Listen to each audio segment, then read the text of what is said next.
the First World War, the Royal Navy would build a class of ships that would go on to play key roles in not just one world war, but two.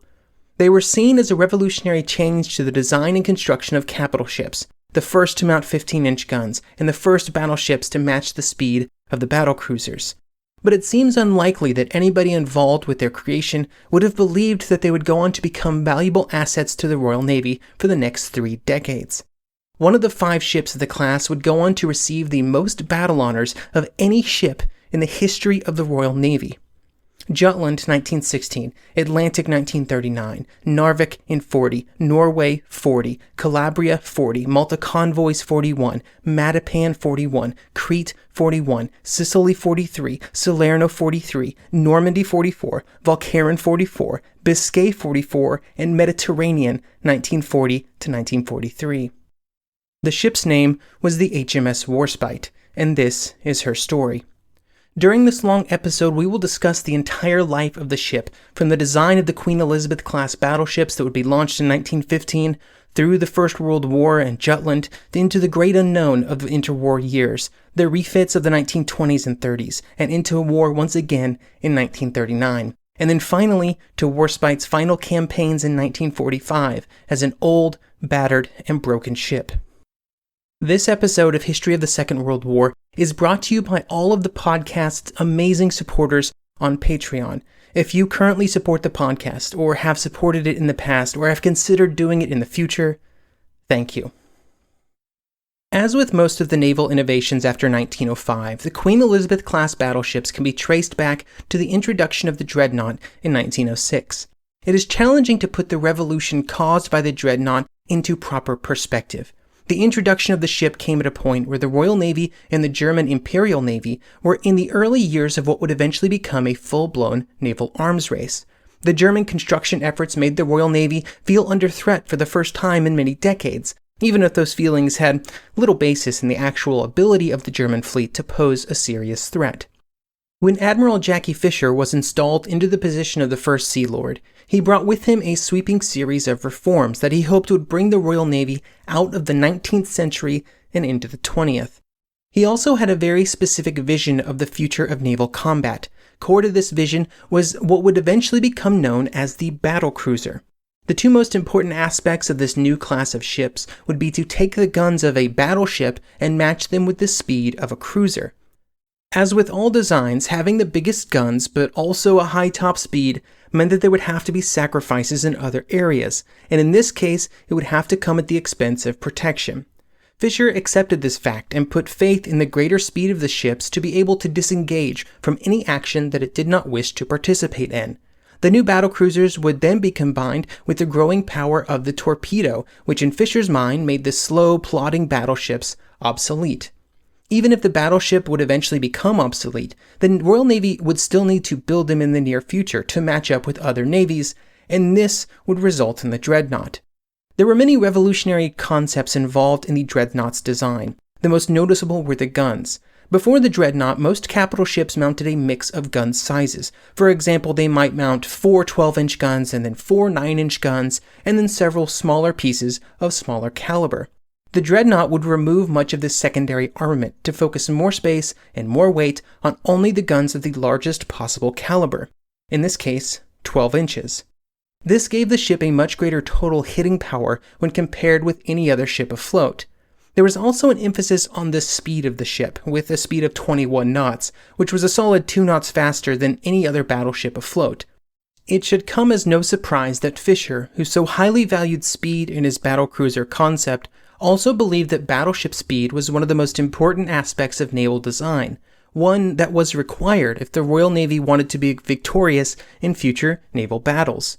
He would say, quote, "The sole reason for the existence of the old line of battleship was that ship was the only vessel that could not be destroyed except by a vessel of equal class. Fundamentally, the battleship sacrifices speed for a superior armament and protective armor. It is this superiority of speed that allows an enemy ships to be overhauled or evaded that constitutes the real difference between the two, that being the battleship and the battlecruiser. It is evidently an absolute necessity in future construction to make the speed of the battleship approach as nearly as possible that of the armored cruiser." This speed was only achieved through the use of geared turbine engines, the first to be mounted on a capital ship. In Admiral Bacon's judgment, he would say, quote, "No greater single step towards efficiency in war was ever made than the introduction of the turbine. Previous to its adoption, every day steaming at high speed meant several days' overhaul of machinery in harbor.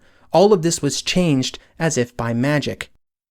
Turbines also provided a much greater endurance at maximum power. With the old reciprocating engines, they were limited to being very short bursts of top speed, but the Dreadnought could manage it for hours on end. Along with the Dreadnought would come the Invincible-class battlecruisers, which would contain many of the same innovations. They would have a few less 12-inch guns, far less armor, but they would have a top speed of 25 knots, 4 more than the Dreadnought. These new battlecruisers were the first attempt at Fisher's idea for the future, and it would force a response from every other navy. The famous saying goes that when the Dreadnought was launched, it made all other capital ships obsolete, which was somewhat true, even if many of those pre-Dreadnoughts would see service into the First World War. It would also cause an intensification of the naval arms race that would eventually lead to the Warspite. The Germans would copy many of the innovations found in the Dreadnought, and this also made the Royal Navy's pre-Dreadnoughts obsolete.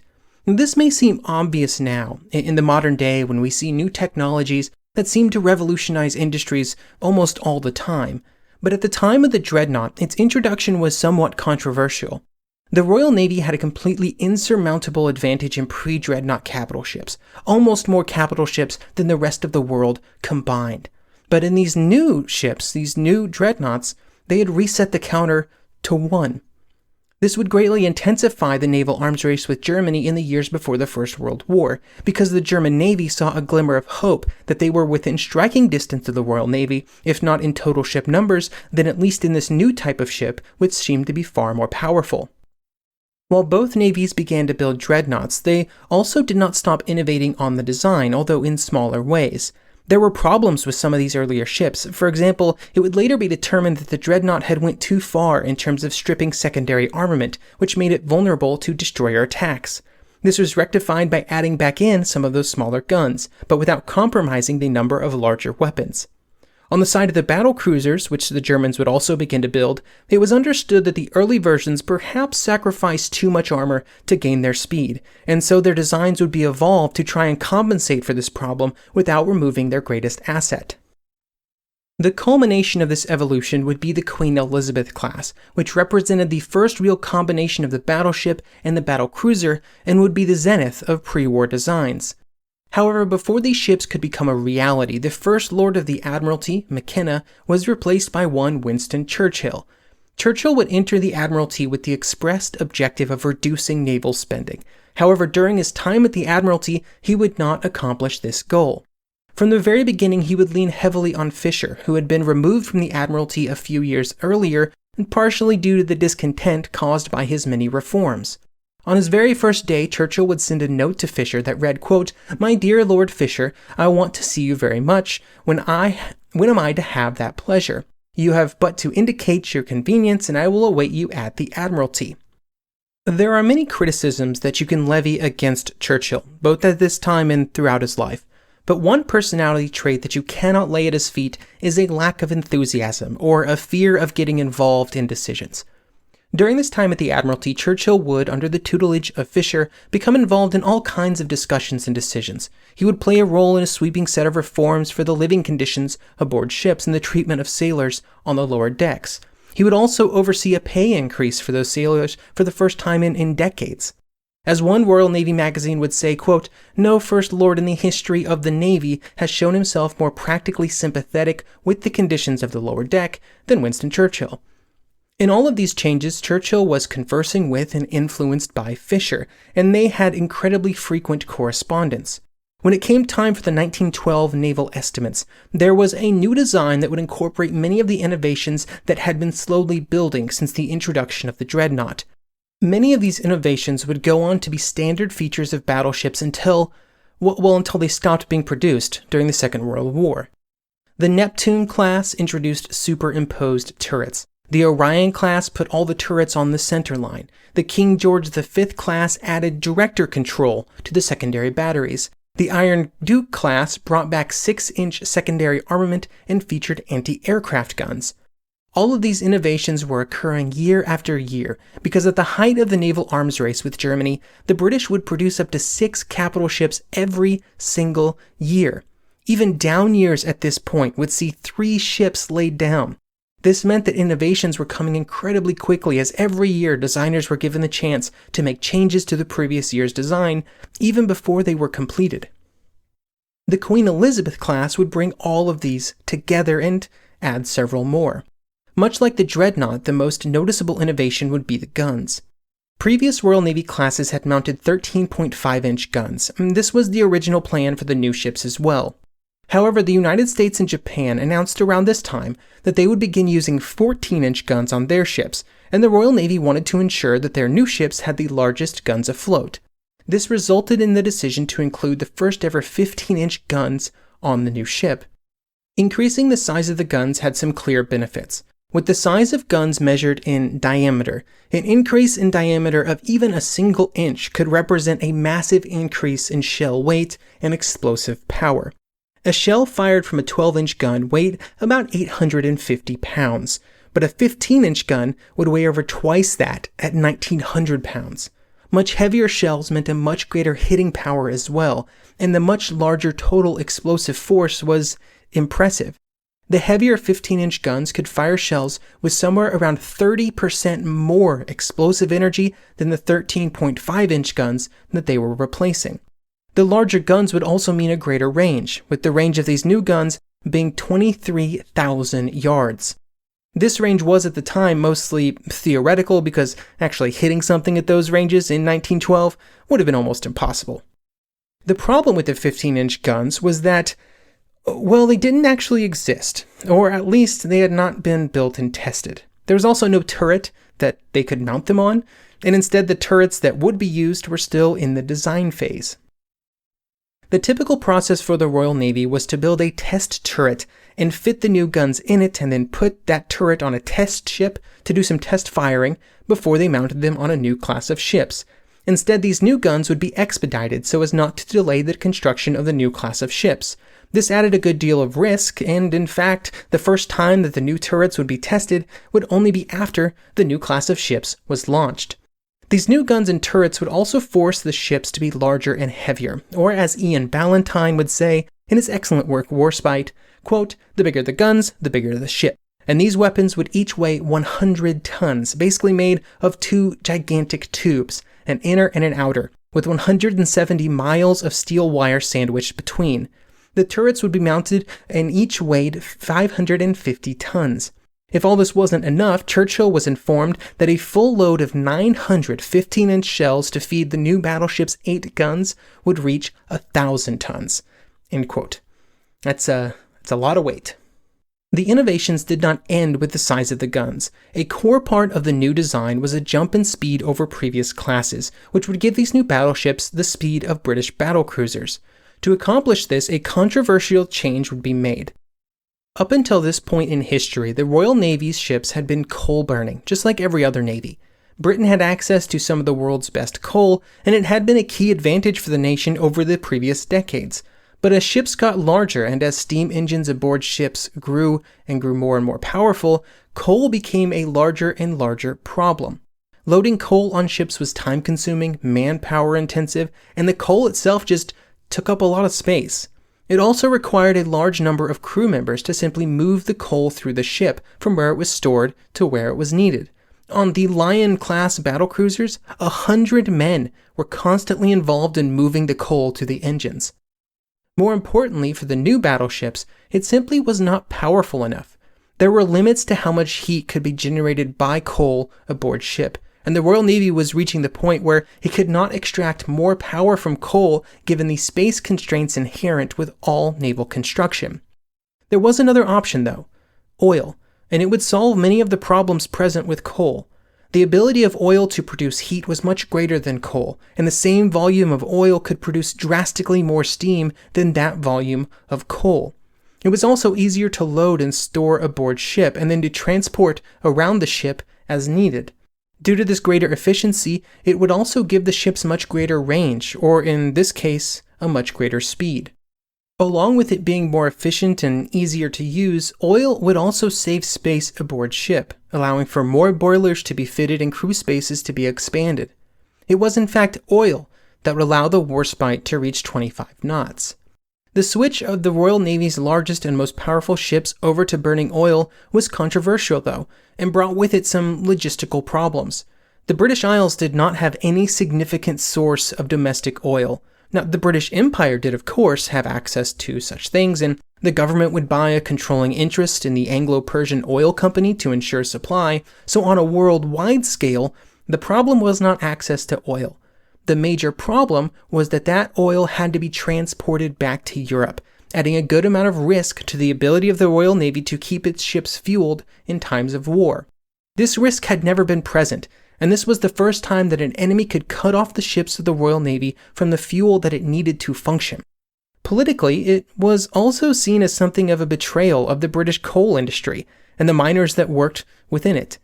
But even with these problems, it was difficult to argue with the vast technical benefits provided by the switch, and to manage the transition, Churchill would bring Fisher back to the Admiralty. Churchill would go before the House of Commons to gain support for the new Queen Elizabeth-class ships, and he would need to justify their greater cost at a point where fiscal concerns about the spending of the Royal Navy were growing, but the benefits of the new design were obvious to almost anyone. The final design displacement of the Queen Elizabeth-class ships was 31,500 tons, although the Warspite would come in at 33,410. To achieve this weight without sacrificing speed, the designers would remove one entire turret that had been present on previous designs. But even with 2 fewer guns and with the entire center turret removed, the 15-inch guns on the new ships would still output more total shell weight, which is just a testament to the power of the new larger guns. The larger final displacement of the ships, including Warspite, was caused by design changes that had to be made based on the speed of the ships, which required greater stiffening of some areas at the front of the hull. Being overweight caused the ships to sit lower in the water than expected, which meant that some of the armor plating sat below instead of on the waterline. This problem would not be addressed until torpedo bulges were added after the war.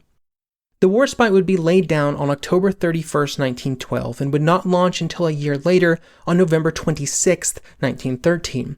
The ship would then finally be commissioned in 1915 with a crew of 951. The introduction of the Queen Elizabeth-class ships into the fleet represented an important shift for the Royal Navy. Before 1915, the battleships and the battlecruisers had been separated by design decisions, and their roles within the fleet had diverged. The battleships, with their greater armor and slower speed, were seen as the hammer that would eventually strike the enemy fleet, meeting the enemy battle fleet in a slug match. The battlecruisers, with their lighter armor and higher speed, were seen as fleet scouts, which would sweep the enemy lighter ships from the sea. However, in the years before the First World War, the temptation to use the battlecruisers as simply more guns for the battle line would prove to be irresistible. The battlecruisers were not fit to engage enemy battleships. Their lighter armor would be a huge liability, which would prove to be decisive during the war.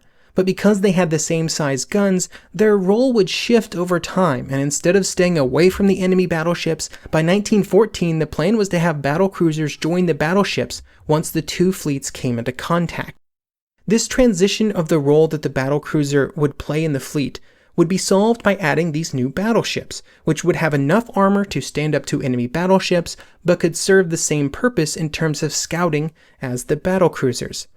The planned introduction of the Queen Elizabeth class would also activate plans to begin to disband the battlecruiser squadrons in 1915. The existing battlecruisers would then be split up and put into cruiser squadrons throughout the Navy, which would bring them back far closer to their original purpose of sweeping enemy cruisers from the sea. The start of the war in 1914 intervened, though, and instead the battlecruisers would stay with the Grand Fleet throughout the war, with some disastrous consequences. Warspite would join the fleet in early March 1915 and would receive her full crew complement a few weeks earlier. One of the new crew members would write, quote, "I immediately felt that I would be at home and happy. This happened to be so throughout the time I served in her. She was commanded by Captain Philpotts, and we were in good hands being commanded by such a gallant gentleman." During trials in August, the Warspite would reach a sustained speed of 24.5 knots. Then in mid-September, the first of many accidents in the ship's long life would occur when it ran aground off Dunbar at Rosyth. It was early on a foggy morning, and the ship's crew were more concerned about enemy submarines than hitting bottom. The hull would be damaged to a point where it would require 2 months in a floating dock for repairs. Then in December, another accident would occur where the Warspite and her sister ship, Barham, would collide on a fleet exercise. The Warspite's signal officers had misinterpreted Barham's signals, which read to make 8 knots, and instead they thought it said 18 knots. This resulted in the two ships coming together and crushing Barham's bow and shearing Warspite's port anchor. Both ships would eventually be repaired, although there were serious concerns for Barham immediately after the collision. Before the fateful day at Jutland, the Queen Elizabeth ships, which were all working together as the 5th Battle Squadron, would be sent from the Grand Fleet to join Admiral Beatty's battlecruiser squadrons. The battlecruisers had been moved from Scapa Flow to Rosyth earlier in the war to put them closer to the German coast and to give them the ability to react to a German sortie in a more timely manner. However, the ability of the battlecruisers to practice their gunnery was somewhat limited, and so in 1915, with the arrival of the Queen Elizabeth ships, a change was made. It was decided that the 5th Battle Squadron, including the Warspite, would swap places with one squadron of Beatty's battlecruisers. This would allow the battlecruisers some time in the north for exercises with the entire fleet, without diminishing the power of Beatty's command. This would be the reason that the 5th Battle Squadron, under the command of Rear Admiral Hugh Evan Thomas, was under the command of Admiral Beatty during Jutland. The full story of Jutland is beyond the scope of this episode, but at a basic level, the story of the battle is that the German fleet sortied out of base, and the Grand Fleet, warned by British signals intelligence, sailed out to meet it. The speedier battlecruiser force under Beatty would be the first British ships to make contact with the enemy and would begin a gun duel with the German battlecruisers. The two battlecruiser forces, joined by the 5th Battle Squadron, would begin a running battle as the German ships moved towards the main body of their fleet and the British chased them. It would be when the High Seas Fleet was encountered that the story would really get interesting for the Warspite. To understand why, it is important to give a bit of backstory. The two main naval forces, the battle fleet and the battlecruiser squadrons, were led by two very different admirals. Admiral Jellicoe, the commander of the battle fleet, was an admiral that expected his captains to execute orders exactly as written. If an order was given to turn left and make 12 knots, you turned left and you made 12 knots, regardless of almost any other consideration. While this limited the decision-making of the captains, it also gave them the assurance that if they were required to do something, they would be ordered to do it. Admiral Beatty was quite different. Within the battlecruiser force, there was a general expectation that Beatty would give the other ships an idea of what he wanted them to do, and they were given a good amount of latitude in terms of how they actually completed those tasks. It was expected that the battlecruiser captains, and especially the admirals that led the squadrons, would use their own judgment to choose the best course of action. These two very different command styles had a long history in the Royal Navy, dating all the way back to Nelson and beyond, and there had been quite a bit of arguing in the decades before 1914 about which one was optimal.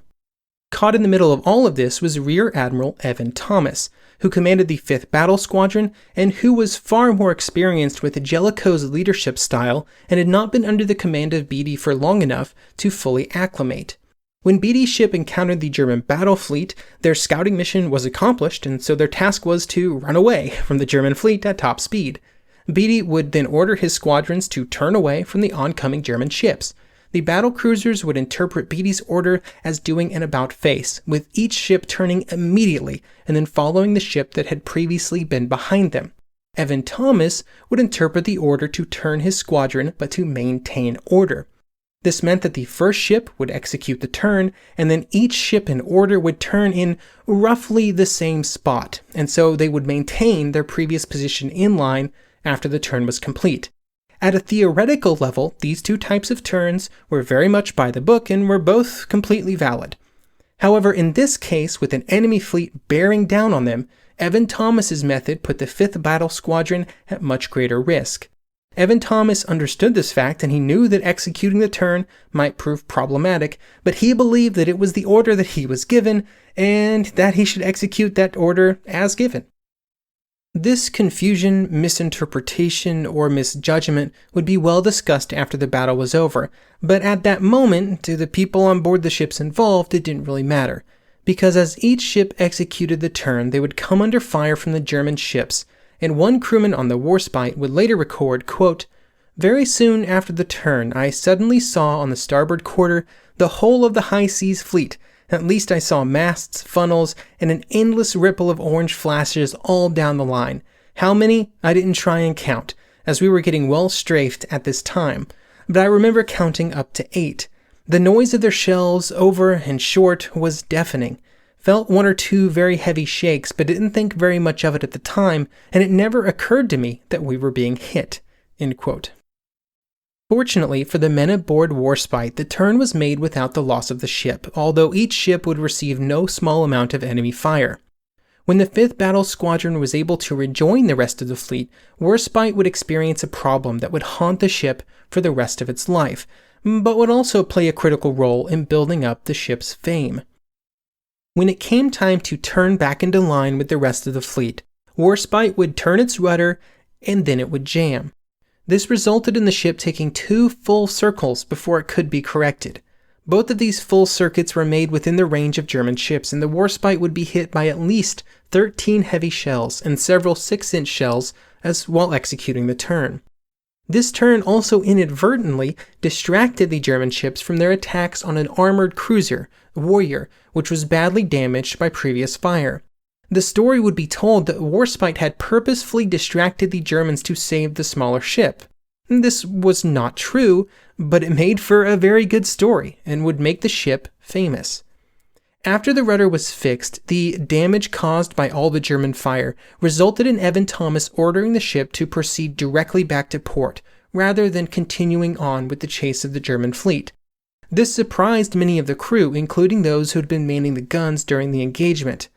One part of the experience of being aboard these ships while in fleet actions and being fired at by the enemy that's really hard to properly convey, especially in text format, is the complete lack of information that many on the ship had while the ship was fighting. For example, those in the turrets who had entered the battle ready and willing to finally get involved in a large fleet action had went through the battle in a flurry of activity, but they were also in the most heavily armored piece of the ship, almost like armored cocoons, and so after they disengaged from the battle and the gunners were ordered out of the turrets, they were shocked by the amount of damage that they found around them. But while the damage appeared at first glance to be extensive, it would not prove to be serious. When the ship arrived at Rosyth for repairs, the reception that it received was somewhat confusing for the crew. What they did not know was that while they'd been moving back to port, news had preceded them that the Grand Fleet had suffered a huge defeat at the hands of the Germans. Midshipman Fell would later write that, quote, "We were received at Rosyth with very, very great disapproval by the local people. They were all in mourning black hats and black armbands. They all felt that the Grand Fleet had suffered complete defeat and that some ships, like the Warspite, had run away." End quote. Both of these assertions were of course not true. The British fleet had lost more ships and men than the Germans, including 3 battle cruisers, but they were far from having been decisively defeated.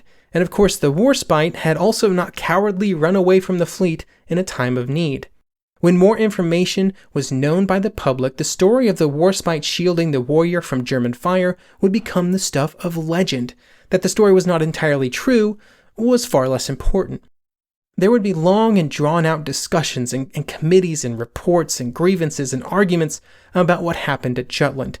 These controversies would result in many books and many pages written about them to this day, and I guarantee you that almost whenever you are listening to this audio, there's probably somebody else writing another one. But while all this swirled around the 5th Battle Squadron and how it was commanded, the fact remained that the ships had proven themselves in combat. The Warspite had displayed that it could dish out punishment as good as any other ship, and they could also take punishment and keep fighting. In many ways, the weakness of the British battlecruisers when subjected to the fire of heavy guns just proved the fact that the design decisions that had led to the Queen Elizabeths were the correct ones. The Warspite would be under repair for 2 months after the battle, and would only rejoin the fleet at Scapa Flow at the end of July 1916. Her place in the battle would be worldwide news. For example, in November 1916, Scientific American would print a story about the battle that would say, quote, "At Jutland, Warspite was hammered unmercifully, and by all the rules of the game should have gone down a hopeless wreck, but the Warspite did not sink. Very much to the contrary, under that tremendous fire, her engineers set right her steering gear, and she reached a home port practically intact, so far as her vitals were concerned, and before long she returned to take her place in the first line." While there would be other near misses for fleet actions during the last 2 years of the war, Jutland would famously be the only time that the two rival fleets would come into contact. After the war, Warspite, much like the rest of the Grand Fleet, would participate in the surrender of the German High Seas Fleet, and then when the war was over, the Royal Navy would find itself in a challenging position, both domestically and on the world stage. While the greatest challenger to the Royal Navy from before the war had been eliminated, two new nations were making it very clear that they planned to start massive new naval construction projects.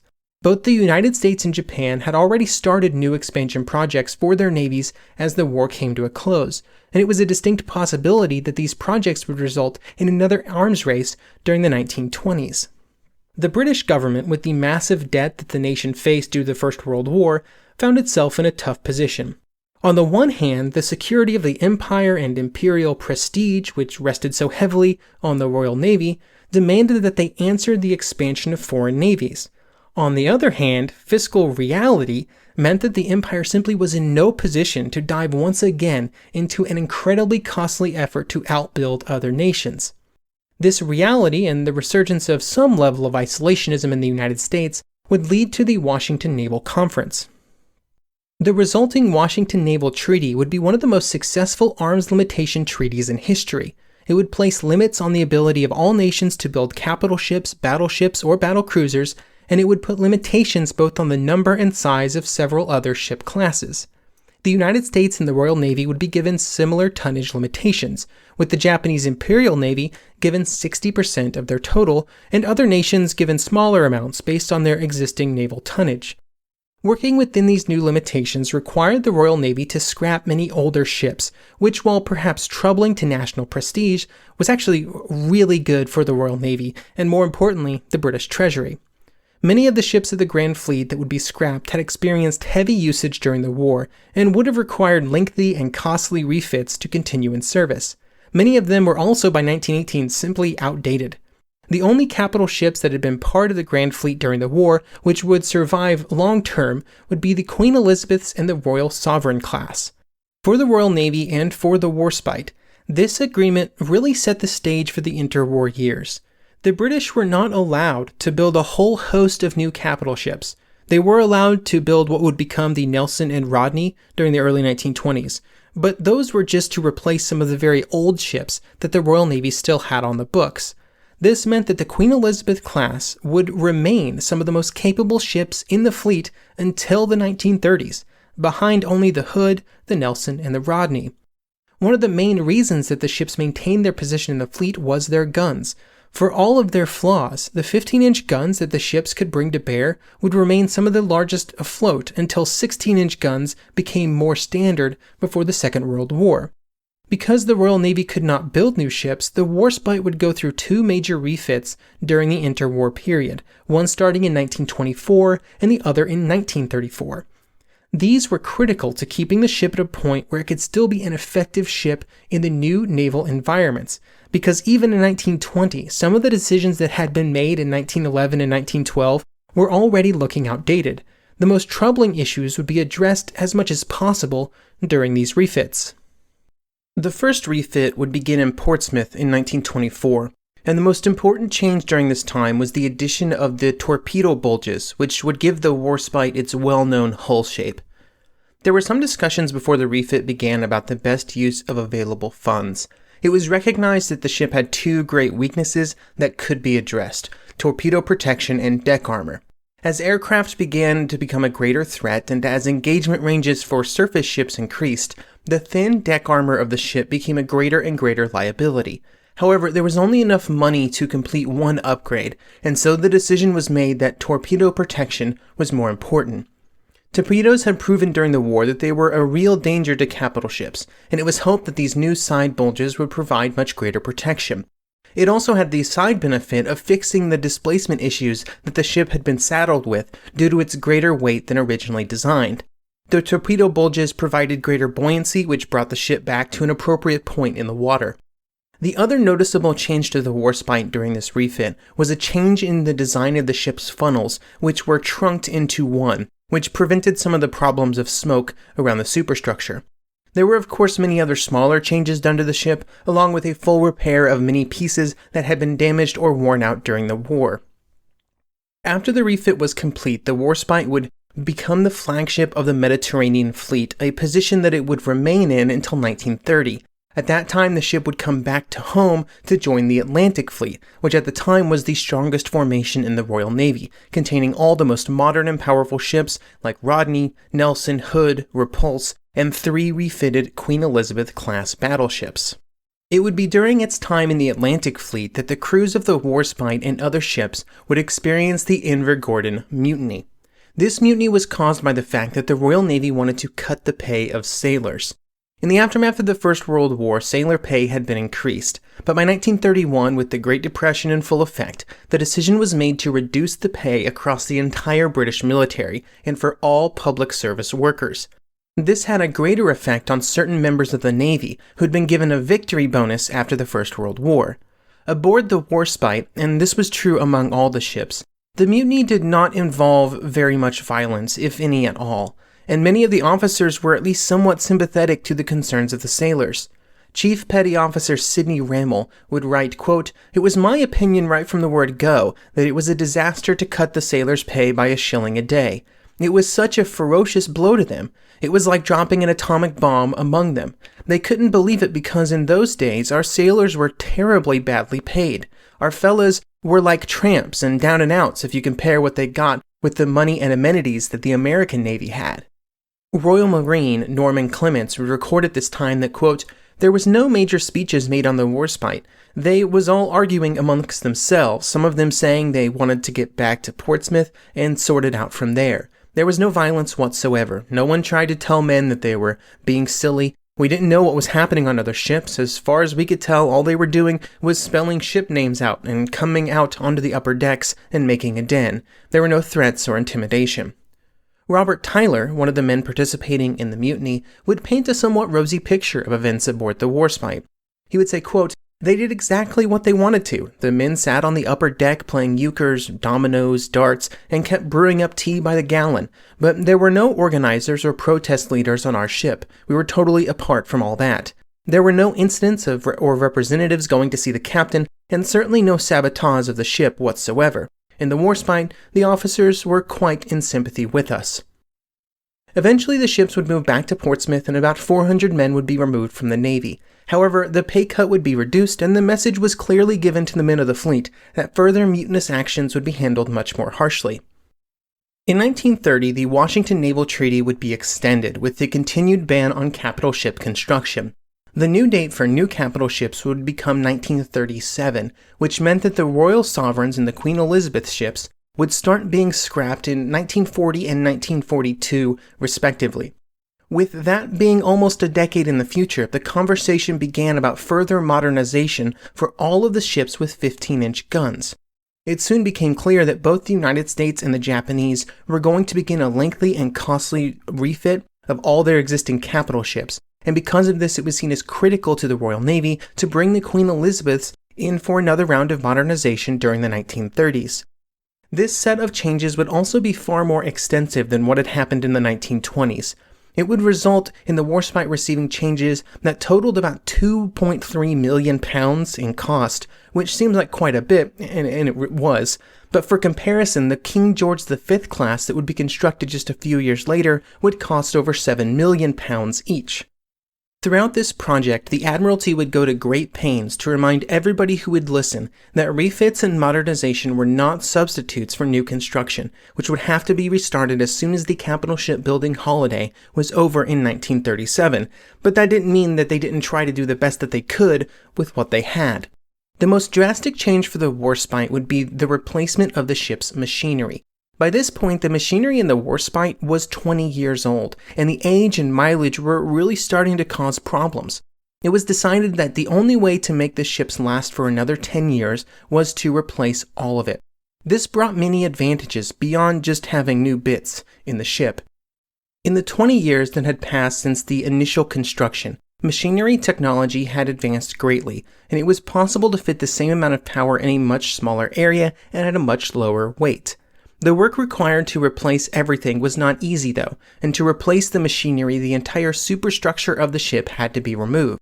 But the benefits of all this work was a drastic reduction in the total machinery weight. The machinery weight was reduced by over 1,300 tons, which would be used to make other changes to the ship. The new machinery was also much smaller, which allowed the boiler rooms to be subdivided by more and smaller watertight areas, giving the ship greater survivability. Finally, the new machinery also made the ship more fuel efficient, with a reduction in fuel consumption at 10 knots of about 38%, which when combined with a slight increase in fuel storage, would extend the ship's range from 8,400 nautical miles to over 14,000. One change that was not made at this point was any change to the pressure of the steam being used by the ship. Higher steam pressures were being used in other ships to provide greater power, but in the Warspite many auxiliary systems were not being replaced, and so an increase in steam pressure was not possible. When the superstructure was replaced, it was also changed to a gas-proof citadel type of structure, which had already been seen on the Nelson-class ships. This provided better protection and a very noticeable change to the ship's silhouette, although, at least in my opinion, it was not very pleasing to the eye. The equipment in the superstructure was also upgraded to give the ship greater ability to serve as a fleet flagship, which it would do for most of the Second World War. Changes were also made to the turrets, with a maximum gun elevation increase from 20 degrees to 30 degrees, which increased the maximum range of the guns from 23,000 yards to 32,000 yards. The two surviving torpedo tubes, of which there had originally been 4, were also removed at this time, as they had proven to be of very questionable value.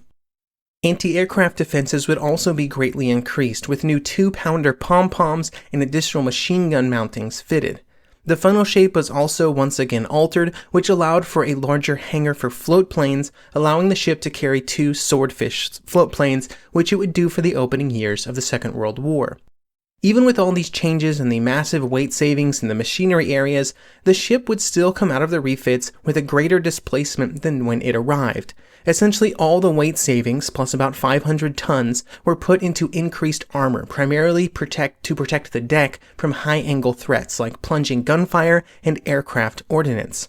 When the refits were completed in 1937, the ship would go to sea in July to begin another set of acceptance trials, and it was found that once again the ship had steering issues. Basically, the amount of force that was required to bring the rudder back from hard over while at high speed was simply more than what was provided by the steering. Eventually, this problem would be solved, but then it was found that vibrations occurred due to the interaction between the inner and outer propellers while executing a hard turn at high speed. This would eventually be mitigated by altering the speed of the 2 propellers to be different during these turns, but the solution was at best a band-aid, and there was no real resolution. After the Warspite's modernization, 2 additional ships of the class, the Valiant and the Queen Elizabeth, would receive similar overhauls, although at that point the war would intervene to prevent additional work. When the war began, Warspite would be in the Mediterranean, acting as fleet flagship stationed in Malta, where it had been stationed since January 1938. However, unlike in the previous war, Warspite, even with all its interwar improvements, was far from the most powerful ships afloat as it entered into its Second World War. But its large guns still made it a threat to even far more modern ships. In June 1939, the Mediterranean fleet would come under the command of Vice Admiral Sir Andrew Cunningham, and a few months later, the ships of the fleet would be in port waiting for the war to begin.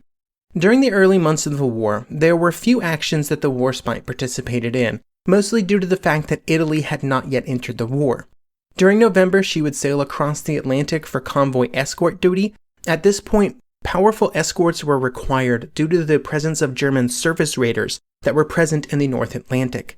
Ships like the battlecruisers Scharnhorst and Gneisenau, and even eventually the Bismarck, would make their way into the Atlantic. This meant that the already thinly spread Royal Navy had to send some of its strongest ships to escort crucial convoys across the Atlantic. In fact, on this trip across, the Warspite would leave its convoy to try and intercept those German battle cruisers after they had sunk an armed merchant cruiser. After Warspite arrived back in the home islands, she would be made into the home fleet flagship to replace the Nelson, which had hit a mine and was briefly out of action.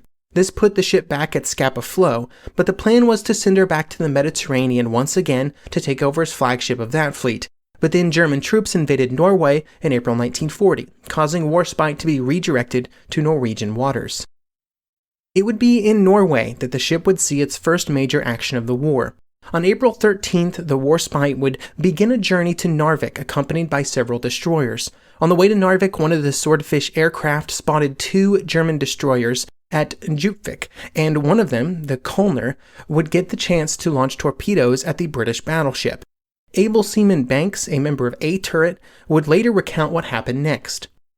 Quote, "The Warspite had immediately turned to starboard, suspecting the enemy's intentions would be to torpedo us as we passed. As we did so, we saw the enemy torpedo tracks, but due to us turning towards them and presenting a much smaller target, they missed. In the next few seconds, all hell let loose. Both A and B turrets fired, and we couldn't miss from that range. Imagine if you can 4 15-inch shells, each weighing a ton, packed with high explosives, hitting a thin-skinned destroyer. The Kölner was ripped asunder, her remains rapidly sliding beneath the cold, dark waters." The Germans also had several destroyers at Narvik, some of which had been damaged in action against British destroyers in previous days. The British hoped to take advantage of this fact, and Warspite would be joined by 9 destroyers to launch an attack against the German ships. Half of the German destroyers would try to make a run for it, but they were slowed by the fact that they would have to constantly weave and dodge to avoid the Warspite's shells, because if even one of them hit a destroyer, it would be damaged to the point of impotence. One German destroyer, the Geiss, was damaged by British destroyers, and after losing speed and steering, it became a sitting duck for Warspite's big guns. Warspite then shifted focus to the destroyers that were stationary in Narvik, and the 15-inch guns would continue firing until British destroyers moved into the port to finish off what was left. It would be learned from a German prisoner that there had been a German submarine in Narvik when the attack began, and that it had escaped in the confusion. This caused Admiral Whitworth to be cautious and withdraw Warspite to prevent it from being attacked. It would later return to gather up wounded sailors from damaged ships and to collect German prisoners. While Warspite and the Royal Navy could not prevent the German capture of Norway, the beating that the Royal Navy gave to the German surface vessels, and especially to its smaller vessels like those destroyers, would limit the capabilities of the German Navy for the rest of the war. After Narvik, Warspite would finally be sent back to the Mediterranean, just in time for Italy to enter the war on June 10, 1940. It was also clear that Malta was not a suitable home for the British fleet due to its proximity to Italy, and so the fleet had already moved to a new home in Alexandria. There, the British ships would be joined by several French ships for the purpose of keeping the Mediterranean open to Allied shipping. This plan would of course fall apart very quickly, first with Italy's entry into the war, and then the French surrender on June 22nd. The French Navy was a very valuable ally for the Royal Navy, and it had been able to counterbalance the Italians quite well. Both the French and Italians had built their fleets with the other seen as the most likely enemy, and so the French had provided the Royal Navy with the ability to simply guarantee success instead of having to carry the majority of the load in the Mediterranean. With the French no longer in the war, it would fall to the Warspite and other British ships in the area to meet and beat the Italians. One of the many problems that Admiral Cunningham had at this point, and the one that had to be solved first, was what to do with the French ships that were in Alexandria at the time of the French surrender.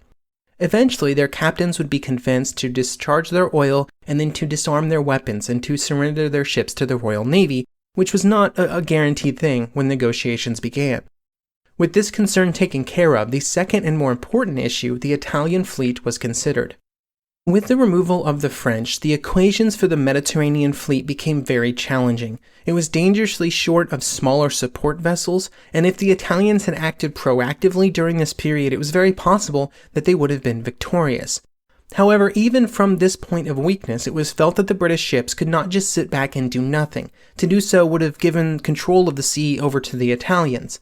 And so during the following months, and after some reinforcements arrived, the most important job that the Royal Navy would do was to safeguard convoys, many of which were bound to Malta.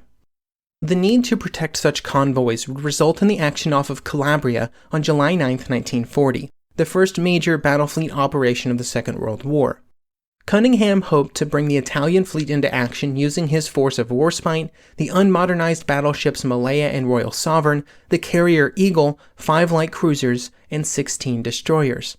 For this action, it is important to remember that the Malaya and the Royal Sovereign had not gone through any modernization work in the 1930s, which put them at an extreme disadvantage, and, as would soon become apparent, made them almost useless in fleet actions. The Italians, under the command of Admiral Capioni, would have a more powerful force comprised of 2 modernized battleships, the Cesar and the Cavour, 6 heavy cruisers, 8 light cruisers, and 20 destroyers. Cunningham, in an attempt to pull the Italians into an attack, split his fleet with Warspite and 5 destroyers in one group, and the Royal Sovereign, Malaya, and Eagle and 10 destroyers in another, and then 5 cruisers in the third group. As soon as the location of the Italian ships was identified, the Eagle launched a strike, but would not be able to cause any real damage. Then, at 3:08 p.m., the HMS Neptune, part of that cruiser force, signaled that the Italian ships had been sighted and the cruiser force was being engaged. Immediately, Warspite rang up full speed of 24 knots to move in to assist, but the other large ships rapidly began to fall behind. This put Cunningham in a bit of a dilemma. He could wait for the other ships to catch up and risk the cruisers, or push forward with just his fastest ships and risk being overwhelmed. He chose the latter course of action, and the Warspite continued forward.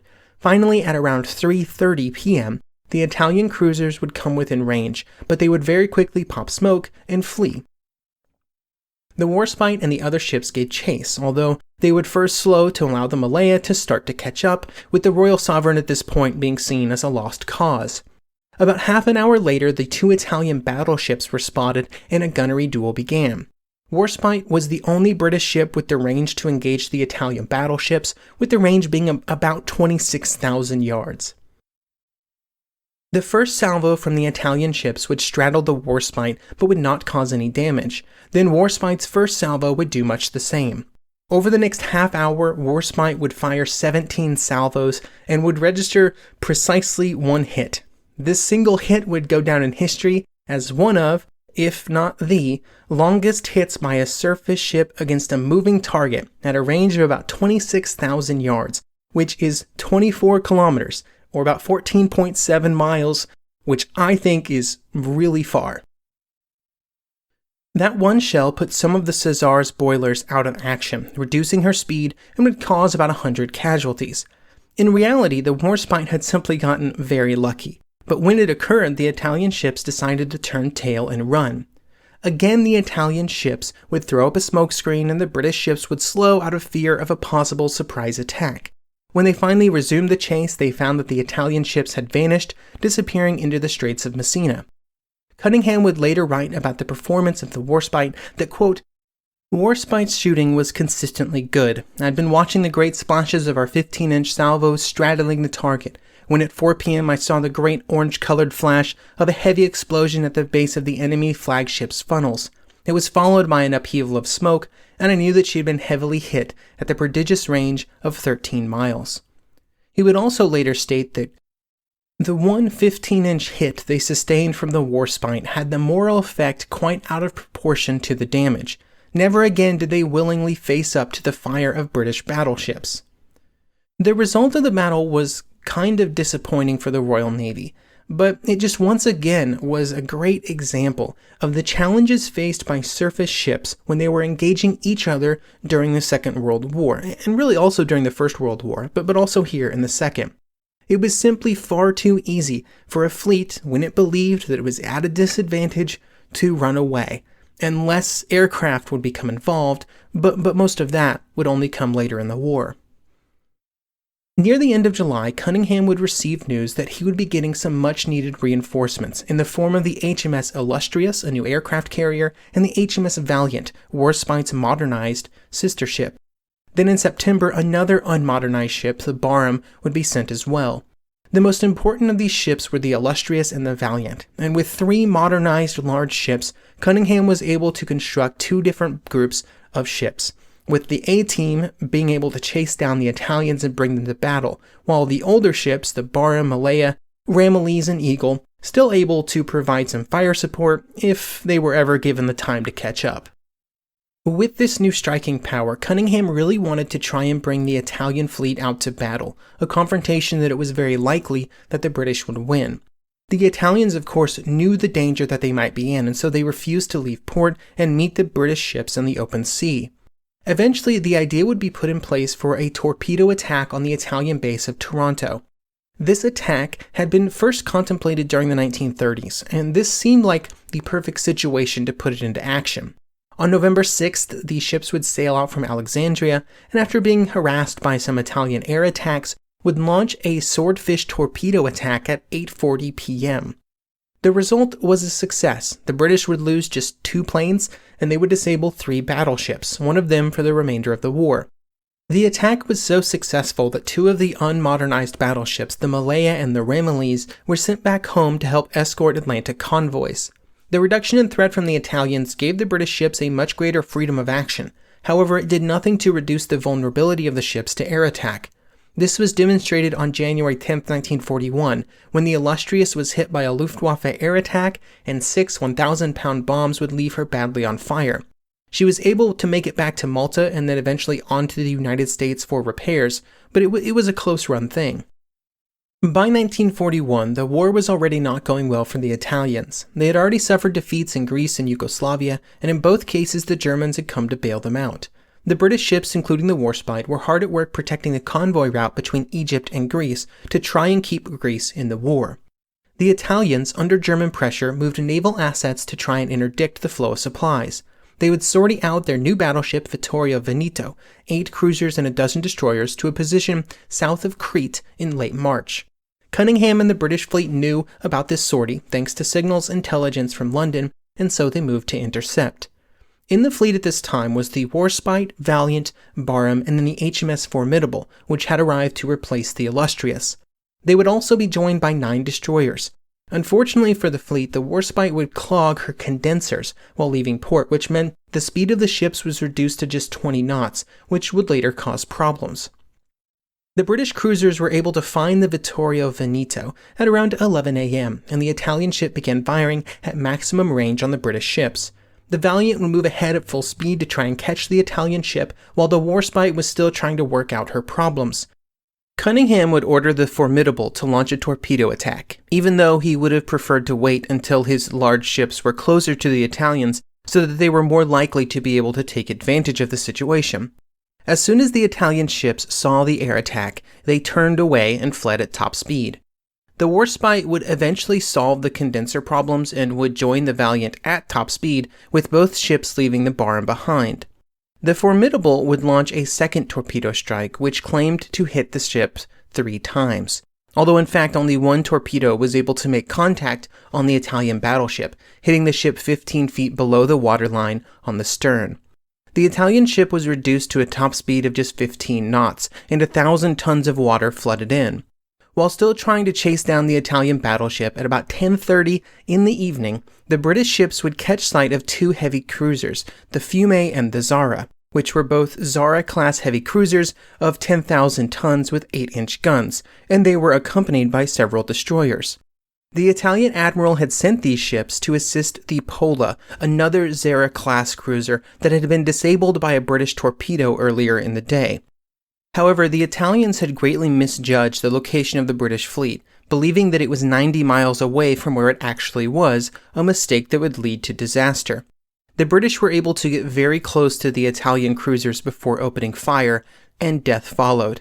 Warspite illuminated them with searchlights and the big guns went to work. 5 shells from Warspite's first salvo hit the Zara, causing the ship to be, in Cunningham's words, hopelessly shattered. The second salvo hit Fiume, which quickly began listing and would sink just under an hour later. All 3 British ships would then fire at Zara, turning it into an inferno, which would later have to be scuttled. 2 escorting destroyers were also destroyed. Once again, the men in the turrets did not have any real clear idea about what was happening. All they knew was that they were being asked to fire. Petty Officer Charles Hunter was in Warspite's X turret during this time, and he would say, quote, "I stood on this platform between the guns. I couldn't see outside. I had eyes only for the working chamber. My turret fired the most shells during Matapan. We fired 6 on the right gun and 5 on the left. Inside the turret during firing, you just got a thud. The armor was a foot thick, which acted as a pretty good insulator. The turret was controlled from the bridge. We would just follow a pointer. It moved, you turned the wheel. When the order came, you fired." The engagement with the Italian ships would be the last engagement of the night, and while the Formidable would send up scout planes to search for the Vittorio Veneto, it would not be found. On their way back from the devastation of the earlier fighting, the British ships would rescue 900 Italian sailors, although they would have to evacuate the area due to reports of a flight of German torpedo bombers in the area. Before they left, the British would send an open-air radio signal to the Italians with their locations, and 200 more Italians would be rescued by an Italian hospital ship. A total of 3,000 Italians would be lost during the action, with only 2 British airmen killed. The Italian Navy, already a bit skittish about meeting up with the Royal Navy, would never recover. After the success at Matapan, the next task of the Mediterranean fleet was to try and assist in the North African campaign by attacking the port of Tripoli. The original idea sent from London was to have the Barham go on a suicide mission to block the port at Tripoli, to essentially scuttle itself in a position which would block the port from being used. This seems perhaps a bit desperate, and it was, but Tripoli was one of the primary supply ports used by Axis forces during the North African campaign. Cunningham refused to accept this plan. He did agree that a shore bombardment on the port by his 3 battleships could be done, although he felt that it still put them in acute danger. In the early morning of April 21st, the fleet moved in close to Tripoli, with Barham, Valiant, and Warspite ready to do some shore bombardment. An air raid from Malta dropped incendiary bombs, and aircraft from Formidable dropped flares to illuminate the targets, and the firing began. The results were really quite disappointing. The British battleships would fire hundreds of 15-inch shells and hundreds more from their 6-inch secondary guns, and would only be able to sink a single supply ship and damage a few others. They were unable to inflict any meaningful damage on shore facilities, even though they were heavily targeted. In general, it was incredibly difficult for the spotters aboard the ship, or even in spotter aircraft, to determine where the shells were hitting. It was obviously dark, it being 5 in the morning, but also the smoke and debris caused by the bombing and the shelling obscured port facilities. Fortunately, the British ships were able to make their way back to Alexandria without being heavily attacked from the air, which was Cunningham's greatest fear in the whole operation. While the bombardment of Tripoli was largely a failure, it is worth noting that many such shore bombardment missions at this stage of the war would be equally disappointing. It was simply much more difficult than expected for naval ships to put their explosive power onto land-based targets in an effective manner. Up to this point in the war, the actions that the Warspite had taken part in were largely successful, but they were also largely surface-based actions, the type of tasks that the Admiralty had been planning to use these ships for since they were basically created. This would all change at Crete. After the Germans had assisted the Italians in their campaign for Greece, and they were in control of the mainland, they then set their eyes on the island of Crete. Crete is a large island south of the Greek mainland, and was considered to be an important piece of real estate that the British would have to defend. If the Germans and Italians captured the island, they would be one step closer to capturing Egypt. The Royal Navy would be called in first to help defend the island, and then to help evacuate what could be saved, when it was clear that the defense would not be successful. This process would take almost 2 weeks, and from May 21st to June 1st, the waters around Crete would turn into a killing field for Royal Navy ships. 3 cruisers and 6 destroyers would be sunk. The Formidable, the Barham, 5 cruisers and 5 destroyers would be badly damaged. On May 22nd, Warspite's luck would run out, and it would finally be hit. Shortly after 1:30 p.m. on that day, after having been attacked by wave after wave of aircraft, 3 Me-109s would dive into an attack. Warspite would be able to dodge 2 of the bombs, but the third would hit the starboard forecastle. Anti-aircraft gunner Jack Worth would later recall, quote, "I remember looking forward from my position and seeing this Me-109 diving towards us. And then this chap on our B turret was firing away at it with a machine gun. And then this blob came away from beneath the German plane and hurtled my way. It was a bomb, and it got bigger and bigger and bigger, but it didn't hit my position. It took out the 4-inch gun beneath me. I looked down and really didn't think much about it in the heat of the action, other than to mentally note that what had been there before was now gone, replaced by a gigantic hole and a mess of flames and wreckage. The bomb would cause a fire in the starboard 6-inch battery, which began to rage out of control. 38 men were killed or would die of their injuries, and 31 were injured.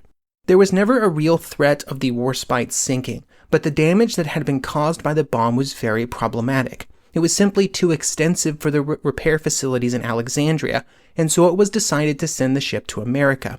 The United States was still officially neutral in the war, but it was providing docking, repair, and refit services to the Royal Navy, and the Warspite would be able to take advantage of this.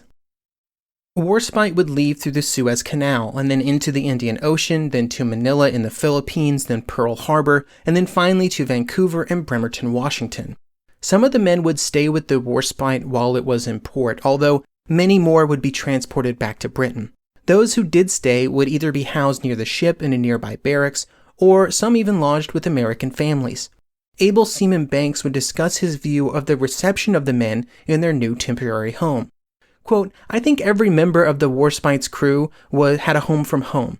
Every day at about 1600 hours, a long queue of cars would form up outside the dockyard gates, waiting for British sailors to come ashore to invite them to their homes. There were also hundreds of applications from American families to entertain us when our leave was announced." While the repairs were being made, improvements were also made to the ship, with new surface, air, and gunnery radars installed, along with a large increase in the ship's anti-aircraft armaments. During the ship's time in America, the war would expand, first with the attack on Pearl Harbor, and then just a short while later, the news would arrive of the sinkings of the battleship Prince of Wales and the battlecruiser Repulse by Japanese aircraft near Malaya. The news that these two ships had been sunk was hard for the crewmen aboard the Warspite to hear. Ken Smith would write that, quote, "The American papers had these screaming headlines about it, and it was all over the radio. When you are young and you are gung-ho and your attitude is, right, let's go and get them and sort them out. But the loss of these two ships sort of brought home the fact that war is not quite that simple. It is a serious business in which the enemy is not to be taken lightly. You have to remember, this was in the days of the British Empire, which really meant something. But this was the end of it, really. Perceptions were changed by the sinking of those two ships. The Royal Navy had protected that empire for so long, but it was not invulnerable. It was because of the sinking of the Repulse and the Prince of Wales that we suddenly had a lot more anti-aircraft weapons put on the Warspite. We realized how vulnerable a battleship might be to aircraft." End quote. On January 7th, 1942, a month after Pearl Harbor, the Warspite would leave Bremerton. After some sea trials, Warspite would head south along the American coast and then out into the Pacific. On February 20th, the ship would reach Sydney. The time spent in Sydney was an interesting time for the crew. They knew that they would be called upon to participate in the fighting, but with the recent examples of how battleships would fare under Japanese air attack, there was great concern about what the future held. Ken Smith would write, quote, "It was a grim time. Singapore had just fallen and the Japanese were rampaging everywhere. We didn't know what was happening to us or where we might go. I don't think they had decided. The whole idea of sending a battleship without proper air cover anywhere near the Japanese was not on. It was a bit of a humiliating time, really. The Aussies did feel let down, but on the whole they treated us pretty well. In those days, the Australian bars opened at 6 in the morning and closed at 6 at night, and so you can imagine people were well entertained. The defaulters line aboard ship was certainly long. I wasn't much of a drinker, so I went to the cricket and also sightseeing." When Warspite joined the British ships in the Pacific, the collected Royal Navy strength in that theater was inadequate, to say the least. Inadequate maybe being very generous, actually. With the losses that the Royal Navy had suffered during the first 2 years of the war, and what was still required in home waters to protect against German attacks, there simply was not much left available for service in the Pacific. Essentially, every ship in the Eastern Fleet under Sir James Somerville was outdated and bordering on obsolescence, with the exception being Warspite. However, it was also the only Royal Navy fleet in the region, and so it was important that it was not lost to a Japanese attack, which would have left the entire Indian Ocean devoid of a Royal Navy presence. Much like what Cunningham had done in the Mediterranean earlier in the war, Somerville would separate his ships based on speed and capability. Force A would be made up of faster ships like the Warspite, the carriers, Indomitable and Formidable, 2 heavy cruisers, 2 light cruisers, and 6 destroyers. Force B was made up of 4 Royal Sovereign-class battleships, the carrier Hermes, 3 light cruisers, and 8 destroyers. The Royal Sovereigns were similar in age to the Warspite, but they had not received the same extensive modernizations during the 1930s, which meant that they were slow and outdated. While these 2 forces did have some capabilities, the 40 fighters and 60 torpedo bombers that were available from the carriers failed in comparison to what the Japanese strength would be when they moved into the Indian Ocean under the command of Vice Admiral Nagumo. He would bring with him 5 fleet carriers, which could launch 100 fighters and 240 bombers. They were also piloted by some of the best and most experienced naval aviators in the world, veterans of campaigns in China and then Pearl Harbor and other subsequent operations. They were also escorted by 4 battleships, all of which had received modernization refits, much like the Warspite. The commitment of all of these ships into the Indian Ocean represented a massive imperial naval operation, involving a large percentage of its total strength. Somerville had no hope of matching the Japanese, and in fact his entire goal was simply to survive. But there was one small possibility, although a very risky one, of striking the Japanese at night. And so on April 4th, Somerville tried to get Force A into position to launch a nighttime torpedo strike on the Japanese ships. However, while repositioning, the heavy cruisers Cornwall and Dorsetshire were spotted by Japanese scout planes. The results were inevitable, and the 2 British cruisers were set upon by 88 Japanese aircraft and sunk. Luckily for the rest of the British forces, they were not found by the Japanese planes. A British Catalina flying boat would spot some ships moving towards Force A, which allowed Somerville time to move away, and the nighttime strike would be called off. Instead, Nagumo's forces were already moving the opposite direction to launch an attack on Tricholomy, where the British carrier Hermes was in port. The resulting strike would sink the British ship and an Australian destroyer. The Japanese ships would soon leave the Indian Ocean for other operations, and while they had failed to clear the Royal Navy from the region, they had pushed it away from the Japanese attacks in Indonesia. Warspite and other British ships would be moved further west. The Warspite would spend most of the following months in Kilindini, near Mombasa, halfway down the eastern coast of Africa. Here the ship would lead a mostly uneventful life, although there was always a concern about an enemy attack. One of the facts about life aboard the Warspite during this time is that it was quite uncomfortable in the heat. Here is Ken Smith again to describe what it was like. Quote, "She was a gigantic sweatbox. We're talking extreme temperatures closed up at an action station in a 6-inch gun battery for hours. There was little or no ventilation. You just sweated and sweated. Hundreds of the crew went down sick. The sick bay was always full. You got Dobby itch. You got prickly heat. All sorts of lumps and bumps. It was those conditions that did it for me, ultimately. If you had any sense, you got yourself a bucket and filled it with water from the shower room taps. That water was used for your first wash of the day and to bathe in later. Someone might give you a tot of rum to borrow it. The bucket thing was against regulations, but in such circumstances, a lot of things went by the board." During early 1943, Warspite would once again be recalled to home waters. After Midway and some of the American attacks in the Pacific, the risk from the Japanese Navy to British possessions in the Indian Ocean was reduced, and with their growing Allied strength in Europe and Africa, it was determined that Warspite would go back into the Mediterranean to support the invasion of Sicily. A bit of fun info taken from Warspite by Ian Ballantyne about the journey back in the spring of 1943. Quote, "During the voyage, Midshipman Corbett was tasked with calculating the miles steamed by Warspite since the beginning of the war. After arriving at Greenock, he recorded the following figures in his journal. 1939, from the declaration of war in September, 12,984 miles. 1940, 43,978 miles. 1941, 25,253 miles. 1942, 61,481 miles, and in 1943, 17,168 miles. It had really done some distance. In the Mediterranean, the Warspite and several other battleships under the name Force H would provide shore bombardment support for the invasion. Warspite would be joined by Valiant, Nelson, and Rodney on the bombardment team, while King George V and Howe were in reserve. On July 9th, the ships were in position for their bombardment, and 2 days later, the landings on Sicily were underway. A few days later, Warspite would call into Malta, the first Royal Navy battleship to do so in almost 3 years.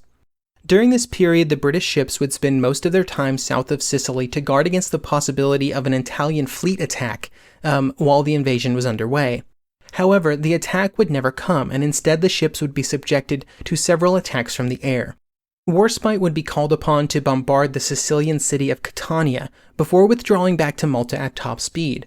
It would be in the aftermath of this bombardment that Admiral Cunningham, from his position on Malta, would message the Warspite, quote, "Operation well carried out. There is no doubt that when the old lady lifts her skirt, she can run," which is where the Warspite would receive her most popular nickname, the Old Lady. Then on September 2nd at Reggio, Force H would provide support for the invasion of the Italian mainland. Then on September 7th to the north, they would provide support for the landings at Salerno.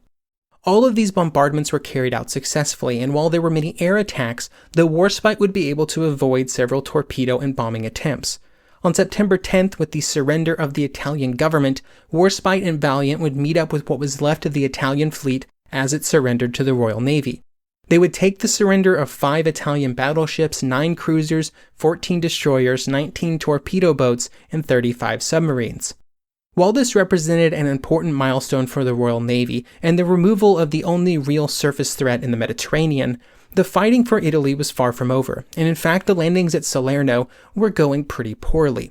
On September 14th, Warspite and Valiant were back near the landing beaches to provide more fire support, and once again they were the focus of German air attacks. Then at around 2 p.m. on September 15th, Warspite's luck finally ran out. 3 glider bombs would make it through the efforts of the anti-aircraft guns. One would miss near the aft, one would impact the water near amidships, ripping open the torpedo bulges, and one would hit amidships. Each bomb contained almost 3,000 pounds of explosives, with predictable devastation. 3 American tugs started towing Warspite at 4 knots, while inside Warspite's men did all they could to keep the ship afloat. The machinery was not running, so there was no power, but they did the best they could under these circumstances. 200 men were constantly required for bailing duty, while many others were busy with other repairs. Luckily, the ship was not the target of any further air attacks while it was being slowly tugged back to Malta. After successfully making it into port, Captain Packer would write, quote, "There was so much fatigue, for no one had much standoff during the past few days, and since the hit everyone has been on their feet, either at the guns, hauling in wires, pumping, or shoring up. Bailing out compartments with buckets in this heat is hard work, but they are marvelously cheerful, willing, and fatalistic." The facilities at Malta were totally insufficient to effect any real repairs on the ship, and so on November 1st, Warspite began a slow journey to Gibraltar under tow. It would take a week for the ship to reach the Rock and be put into dry dock. The whole time, the tugs and Warspite were covered by 4 destroyers with fighters on call to handle any airborne surprises. Just a few weeks later, Warspite would be out of dry dock and began some working up after having rotated out the entire crew. However, the ship would not be involved in any real action before heading back to Rosyth in March 1944 for more extensive repairs. By June 1944, the Warspite had been repaired as much as was really possible. She was an old ship, and the years and the mileage and the damage were really catching up with her. X-turret had been permanently disabled and a concrete caisson had been placed over the hole made by the bomb off Salerno. She was still capable of shore bombardment, which would be the role given to the ship during the invasions of Normandy. She would join the thousands of ships off the coast of the invasion beaches, with the Warspite and the Eastern Task Force given the task of supporting the British at Sword Beach. Warspite's target were German guns near Le Havre, and she would be given the honor of firing the first shell, with the whole bombardment beginning shortly thereafter. Throughout the day of the invasion, Warspite was on call for fire support missions and would fire at a variety of targets. There was some firing from German shore batteries, but no serious damage was caused. Over the course of 2 days, 300 shells would be fired from the 15-inch guns, expending most of what was stored on board, and so the Warspite would move back to Portsmouth to reload. On June 9th, Warspite would support American troops to relieve some of the American battleships who were also running low on ammunition and had moved back to England to restock. Warspite would receive high praise from the American commanders, and during a 2-hour bombardment period, 96 rounds would be fired at German artillery positions. After these bombardment efforts, Warspite was in desperate need of replacement guns, and so on June 12th, she moved through the Straits of Dover on the way to Rosyth for repairs. During this transit, the first for a British battleship since the start of the war, a magnetic mine would explode near the ship, causing serious damage to the steering. The helm would jam hard and the ship would turn wildly, and several hundred tons of water would flood on board. With counter-flooding and some restarted engines, the ship would be able to limp north at 7 knots and arrive at Rosyth on June 14th. At Rosyth, workers did the best they could on the ship. The largest issue was the shafts because they needed to be straightened, but the workers did not want to fully remove them due to it being a lengthy process. At this point, the ship was solely focused on shore bombardment, and so as long as it could move at even reasonable pace and the guns still worked, it could fulfill that role, and so quick repairs were done. By late August, with shafts in mostly working order and everything else patched up as much as possible and new guns, Warspite once again was off the French coast near the port of Brest. Warspite would fire over 200 shells into Brest to try and soften up the German defenses before the American attack, which would finally capture the port. Then on September 10th, she bombarded Le Havre in preparation for a British attack. In October, she would be involved in her final fire missions off the Belgian island of Walcheren near Antwerp. There, on November 1st, at roughly 5:25 p.m., she completed fire missions after firing 353 15-inch shells in support of the attack on the island. They would be the last shots fired by Warspite's main guns. In February 1945, Warspite was placed in reserves, being too old and far too battered for proper repairs and the refit that would have been required to make the ship ready for further fighting in the Pacific. During this time, the ship was moored at Spithead, and it was during this time that many of the remaining crew members who had served aboard the ship during its time in combat began to leave. Petty Officer Pearson would record that, quote, "I left in April 1945, lugging my kit box, my toolbox, and my hammock. Despite all that stuff, I somehow managed to turn at the bottom of the brow to give her a last look. I was a bit choked, but glad to leave her as well. If they no longer needed the Warspite, then the war must be coming to an end." 15 months later, she was brought into Portsmouth Harbor to have guns and other equipment removed before being sold for scrap. There were some calls for her to be turned into a museum ship, but these were not successful. In September 1945, the ship's battle ensign would be presented to the St. Giles Cathedral in Edinburgh. In March 1947, tugs would arrive to take the Warspite for scrapping. However, en route, a storm hit the channel, and the tow lines would break and the ship began to flood. A Daily Telegraph reporter would write that, quote, "I flew over the Warspite and her escort late last night as they crept slowly along the channel through heavy weather within sight of the shore 20 miles west of the Lizard. The tugs were straining at the tow ropes fore and aft, pulling almost at right angles to starboard with the ship's bows to the coast. Their position hardly changed as we circled, and the tugs appeared to be doing little more than hold the great battleship in the great heavy seas. Both tugs were pitching so steeply that at times their screws were out of the water. To avoid endangering those involved, the decision was made to tug the ship into Mounts Bay near Penzance to wait out the storm. However, during further storms in April, Warspite's anchor chain broke and the ship would run aground in Prussia Cove. After some efforts to refloat the ship were unsuccessful, it would not be until 1950 that what was left of the ship would be refloated.